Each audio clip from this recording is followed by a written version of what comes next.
Hello বন্ধুরা, আজকে আমরা চটপটে মজার ভিডিও নিয়ে চলে এসেছি। আরও একটা কথা, আজকে আমার চ্যানেলে নতুন একটা অনেক বড় ইউটিউবার আমাদের গ্রামের আসছে। তারাকেও আপনাকে দেখাবো।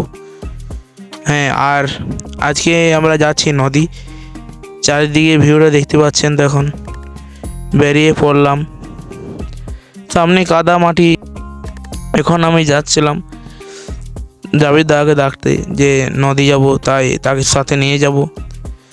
তো যাচ্ছিলাম, সমিতির খেনেও কেউ বসে নেই, আজকে মাঠও ফাঁকা, আজকেও নেই।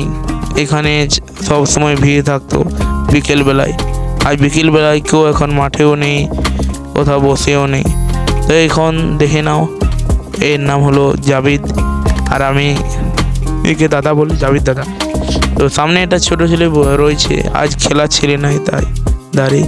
তো চলো আমরা বেরিয়ে পড়ি। এখন বাউরি পাড়া হয়ে যাচ্ছিলাম, সামনে কত লোক আসছিল, আর এখানে চারিদিকের মনোরম দৃশ্যটা দেখতেই পাচ্ছ,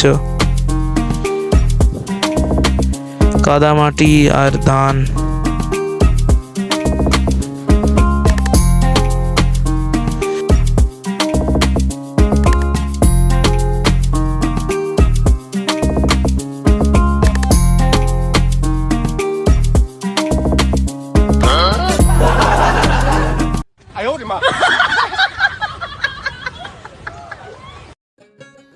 রাস্তায় হেঁটে হেঁটে যাচ্ছিলাম,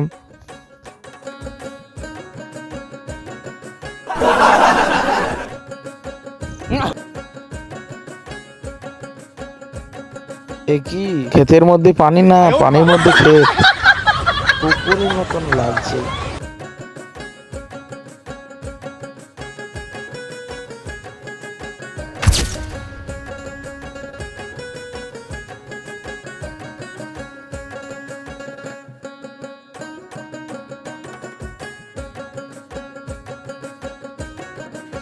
আর ইনারা নদীর বাঁধ দেখার পর বাড়ি যাচ্ছিল। আমরা প্রায় নদী পৌঁছে গেছি, সামনেই নদী, চারিদিকে দৃশ্যটা দেখতে পাচ্ছেন তো বন্ধুরা। আর এটা হলো জাবিদ দাদা, সামনে দাঁড়িয়েছিল। আর নদী খুবই বেশি বান যাচ্ছে,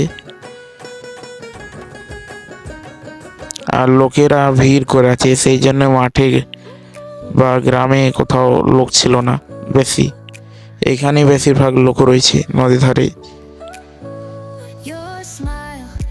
কেউ আসলো টোটো নিয়ে, কেউ আসলো মোটর সাইকেলে, কেউ আসলো সাইকেলে, আর আমরা এখানে দাঁড়িয়েছিলাম। ভিউটা দেখতেই পাচ্ছেন বন্ধুরা।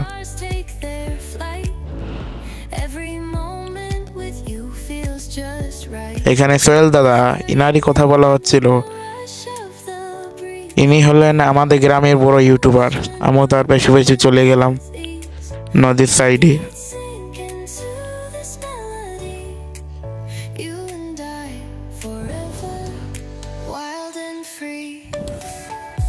এটা হলো আমার ভাই। তো নদীর বানটা খুবই বেশি ছিল,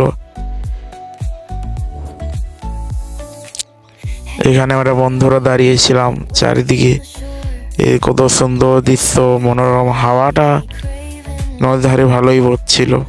আর এটা হলো আমি, নদী দিয়ে তাকিয়েছিলাম।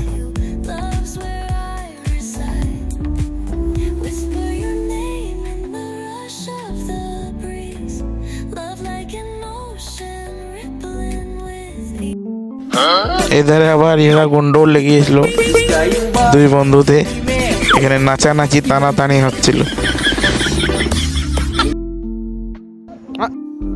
বন্ধু আর ভাইদের সঙ্গে দাঁড়িয়েছিলাম নদীর সাইডে, আর এখানে সবাই বসেছিল।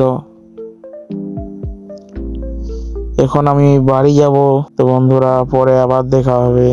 এখন আমি বাড়ি যাই, তোমরা আমার চ্যানেল সাবস্ক্রাইব করো। বন্ধুরা চলে যাচ্ছি, পরে আবার দেখা হবে, টাটা বাই।